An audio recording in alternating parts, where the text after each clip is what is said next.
చెప్పాను చాలా క్లిష్టమైంది, అర్థం కాదు అని.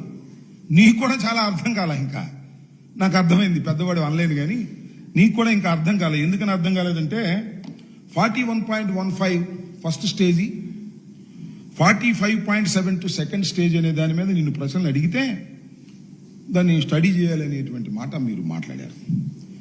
నేను ఏమిటి ఇక్కడ చెప్పదలుచుకుంది ఏంటంటే, మీరు మమ్మల్ని పూర్తి చేయలేదు అనేటువంటి మాట మీరు మాట్లాడుతున్నారు.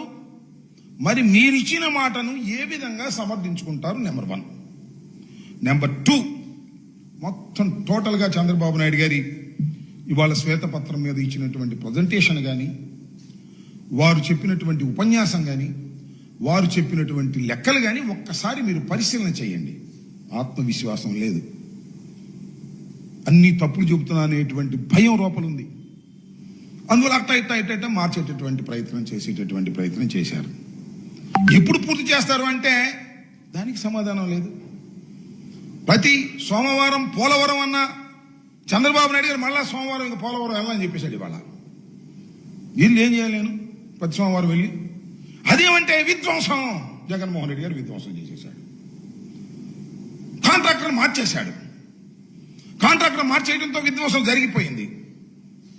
నేను ఒకటి మనవి చేస్తున్నా, చరిత్రలో కోర్స్ మీరు గెలిచి ఉండొచ్చు, 4వసారి మీరు ముఖ్యమంత్రిగా ప్రమాణ స్వీకారం చేయవచ్చు. వయసులో నాకన్నా జగన్మోహన్ రెడ్డి గారి కంటే జగన్మోహన్ రెడ్డి గారి తండ్రి వయసు మీద పెద్దవారు కావచ్చు. కానీ అసత్యాలు మాట్లాడితే మీరు ఎంత బలంగా గెలిచున్నా ప్రజలు నమ్ముతారని మాత్రం దయచేసి అనుకోవద్దని మనం చేస్తున్నాం. నారా చంద్రబాబు నాయుడు గారు, మీరు వాళ్ళన్ని పచ్చి అవాస్తవాలు చెప్పేటటువంటి ప్రయత్నం చేశారు. మొత్తం విషయాన్నంతా కూడా వైఎస్ఆర్ ప్రభుత్వం మీద, మరి మాట్లాడితే ప్రభుత్వంగా జగన్మోహన్ రెడ్డి గారి మీద నెట్టేసి విధ్వంసం చేసేశారు అనేటువంటి మాట.